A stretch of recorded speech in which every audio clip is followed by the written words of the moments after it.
हाँ हाँ, मैं तो छोटा हूँ, सारी जिंदगी छोटा ही रहूंगा। सदा बड़े भाई की उतरन ही पहनता रहूंगा। क्या माँ, क्या मेरा इस घर पर कोई अधिकार नहीं? महेश ने बुरा सा मुंह बनाकर कहा। रात गहरी हो चुकी थी। कमला ने रसोई समेटी और बाहर आकर दोनों बेटों के पास खड़ी हो गई। वे दोनों आपस में किसी बात को लेकर झगड़ा कर रहे थे। तुम दोनों कब लड़ना छोड़ोगे? मेरी समझ में नहीं आता। आखिर तुम लोग क्या चाहते हो? क्यों इस घर को लड़ाई का अखाड़ा बना रखा है तुमने? आज तक तो तुम्हारे पिताजी मुझसे लड़ते रहे। उस मानसिक क्लेश को सहते सहते मैं तो आदी हो चुकी हूँ। जो कुछ शेष हूँ उसकी कसर तुम दोनों मिलकर निकाल रहे हो।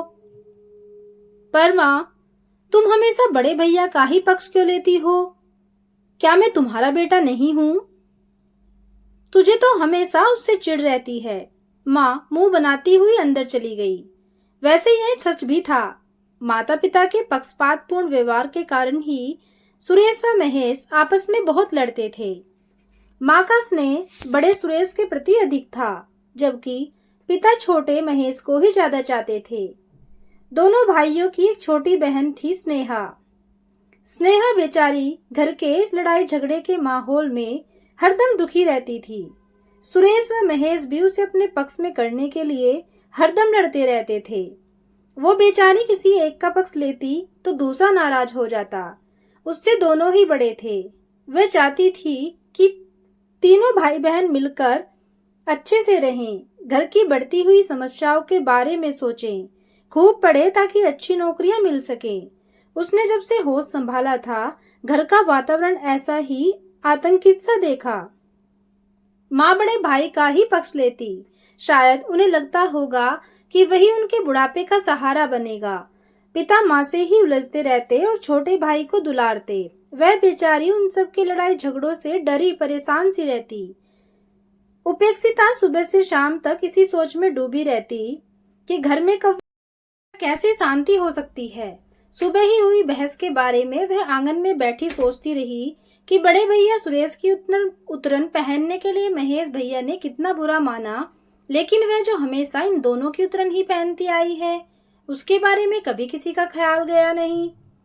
वह सोचती माता पिता का ऐसा पक्षपात पूर्ण व्यवहार क्यों है? क्यों ये लोग आपस में ही लड़ते रहते हैं? अब तो हम सभी बड़े हो रहे हैं, हमारे घर की बातें बाहर पहुंचे, ये कोई अच्छी बात है भला? त्रस्त सी ख्यालों में डूबी वह चुपचाप भाइयों की लड़ाई का हल ढूंढा करती। स्नेहा का मन इस वातावरण से ऊब गया था। वह एक दिन शाम को बेचारी विचारों में लीन आंगन में नीम के पेड़ के नीचे बैठी थी। अचानक एक छोटा सा पत्थर का टुकड़ा उसके पास आकर गिरा।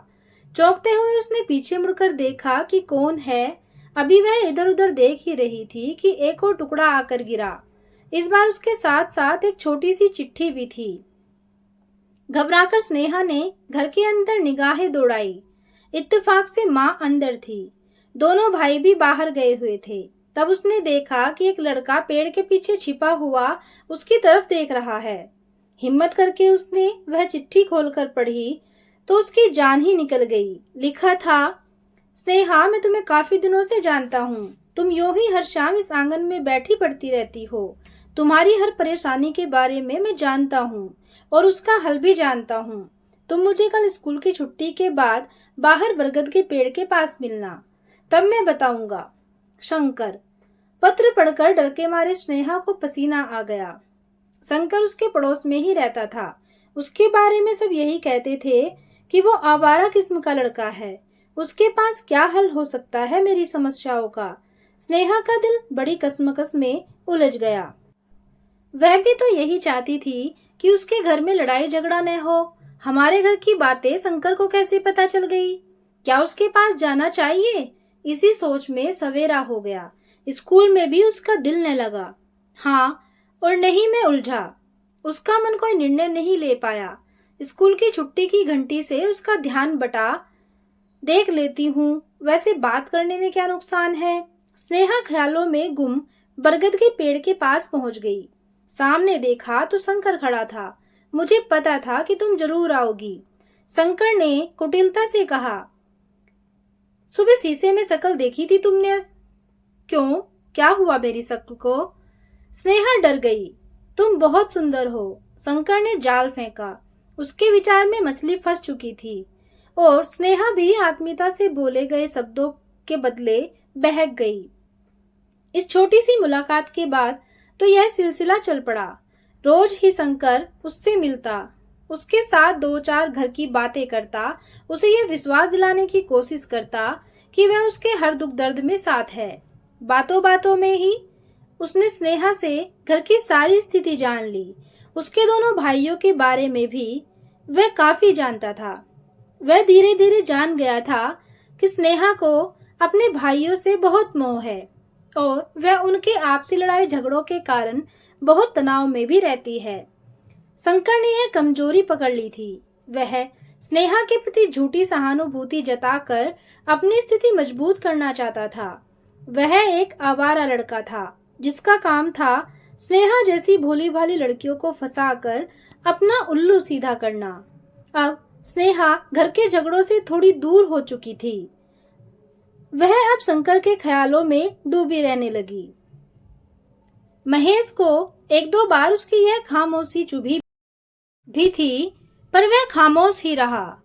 महेश को तो बस सुरेश को ही नीचा दिखाने की पड़ी रहती थी।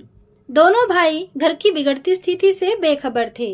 वे दोनों चाहते तो आपसी समझ से लड़ाई झगड़ों को दूर कर सकते थे और सच कहा जाए तो उनकी स्थिति के जिम्मेदार उनके माँ बाप थे। अभावग्रस्त जीवन अक्सर कुंठा का शिकार हो जाता है। जहां आपस में एक दूसरे को नीचा दिखाने की बात आ जाए, वहां प्यार का माहौल कैसे बना रह सकता है? स्नेहा शंकर से रोज ही कहती कि वह उसके भाइयों का झगड़ा समाप्त करा दे। शंकर भी उसकी इस कमजोरी को भुनाना चाहता था।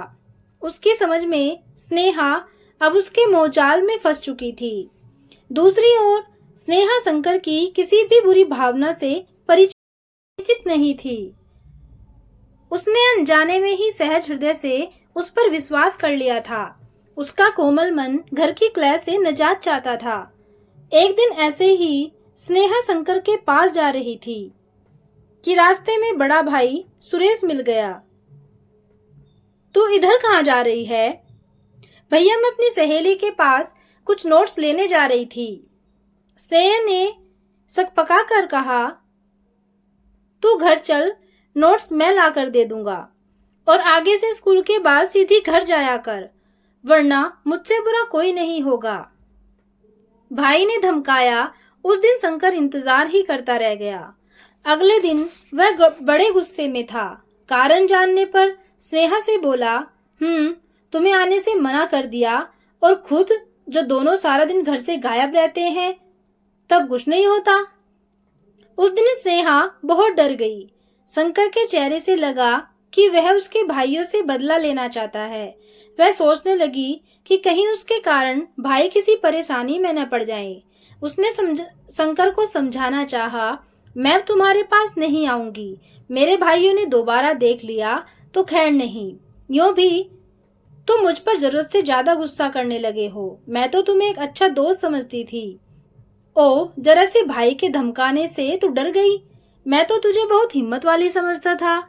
शंकर ने मीठे बोल बोले, नहीं, इसमें डरने की बात नहीं, पर ऐसे आना ठीक नहीं होता।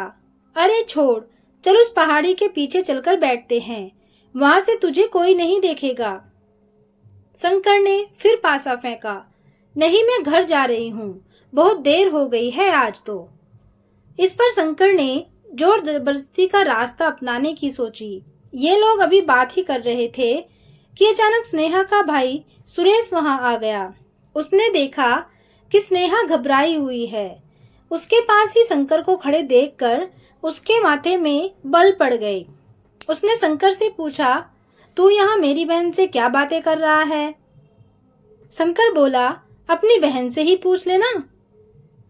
शंकर ने ये बहुत ही रूखे स्वर में कहा, इससे तो मैं पूछ ही लूंगा, तू अपनी कह, इसके पास क्या करने आया था? सुरेश ने कड़े स्वर में कहा, तेरी बहन ने ही मुझे आज यहाँ बुलाया था। कहती थी कि पहाड़ी के पीछे चलते हैं। वहां हमें कोई नहीं देखेगा। शंकर कुटिलता से हंसा। क्या कहा? मैंने तुझे यहाँ बुलाया था? स्नेहा ने हैरान होकर कहा। मुझे नहीं पता था कि तू इतना बड़ा झूठ भी बोल सकता है। अरे वाह, हमारी बिल्ली और हमी को म्याऊं। तू ही तो रोज मेरा यहाँ इंतजार करती थी। बस बहुत हो चुका शंकर, सीधे से अपने रास्ते चला जा, वरना सुरेश ने गुस्से से कहा। हाँ हाँ चला जाऊंगा, पर तेरी बहन को साथ लेकर ही जाऊंगा। शंकर बेशर्मी से हंसा। जरा मेरी बहन को हाथ तो लगा कर देख। कहने के साथ ही सुरेश ने जोरदार थप्पड़ शंकर को जड़ दिया। बस फिर क्या था, उन दोनों में मारपीट होने लगी। शोर बढ़ने से लोग वहां इकट्ठे होने लगे। झगड़ा बढ़ता ही गया। एक बच्चे ने जाकर सुरेश के घर में कह दिया। माँ ने सुना तो झट महेश से बोली, अरे सुना तूने, पड़ोस के शंकर से तेरे भाई की लड़ाई हो रही है, जाके देख तो जरा। मैं क्या करूं? मैं क्यों जाऊं? उसने कभी मेरा कहा माना है? हमेशा ही तो मुझसे जलता रहता है, हर रोज झगड़ता है मुझसे। अच्छा है, शंकर जैसे गुंडों से पिटने पर अकल आ जाएगी, महेश ने गुस्से से कहा। पर इस वक्त बात तेरी व उसकी लड़ाई की नहीं है रे।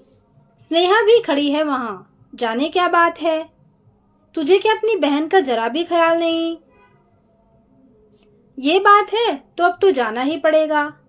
स्नेहा तो मेरा बड़ा ख्याल रखती है, अभी जाता हूँ, देखूं क्या बात है। तुरंत उठकर महेश ने साइकिल निकाली और पल भर में बरगद के पेड़ के पास पहुंच गया। सामने जो नजारा देखा तो उसका खून खोल उठा। शंकर के कई साथी उसके भाई को मार रहे थे और शंकर खड़ा हंस रहा था। स्नेहा ने उसे आते देखा तो एकदम रो पड़ी। भैया, सुरेश भैया को बचा लो, वे मेरी खातिर बहुत देर से पिट रहे हैं। अपने सगे भाई को यूं पिटता देख महेश आग बबूला हो गया। तभी शंकर ने जोर से कहा, लो भाई, एक और आ गया भाई की पैरवी करने। लड़कों के हाथ रुके। मुड़कर देखा तो महेश की आंखों में खून उतर आया था। उसने वहीं से ललकारा, खबरदार, जब किसी का हाथ उठा, एक एक को देख लूंगा मैं। अरे वाह, पहले अपने को तो देख, रोज तो अपने भाई व माँ बाप से लड़ाई झगड़ा करता है, आज कैसा से रो रहा है। शंकर ने चिढ़ाया। पहले तो तुझे ही देख लूं, बहुत देर से जबान लड़ा रहा है। कहते हुए महेश ने पलटकर एक घूसा शंकर की नाक पर दे मारा और बोला, मैं अपने घर में किस किस से लड़ता हूँ, तुझे इससे क्या मतलब? वह हमारा आपसी मामला है। तूने यह कैसे सोच लिया कि तू मेरी बहन व भाई पर यूं हाथ उठा सकता है? शंकर उसके एक ही गुस्से से डर गया था। इस बीच सुरेश को भी उठने का मौका मिल गया। फिर तो दोनों भाइयों ने मिलकर शंकर की खूब पिटाई की। उसके दोस्त मैदान छोड़कर भाग गए। सुरेश के माथे से खून बहता देख स्नेहा ने अपनी चुन्नी फाड़ी और जल्दी से उसके पट्टी बांधी। महेश ने सुरेश को अपनी बलिष्ठ बाहों से उठाया और कहा, चलो घर चलते हैं। भरी आंखों से सुरेश ने महेश की आंखों में झांका। वहां नफरत की जगह अब प्यार ही प्यार था, अपनत्व का भाव था, घर की शांति थी, एकता का एहसास था। स्नेहा दोनों भाइयों का हाथ पकड़कर बीच में खड़ी हो गई, फिर धीरे से बोली, मैं भी तो यही चाहती थी। फिर तीनों एक दूसरे का हाथ थामे घर की ओर चल दिए। तो दोस्तों,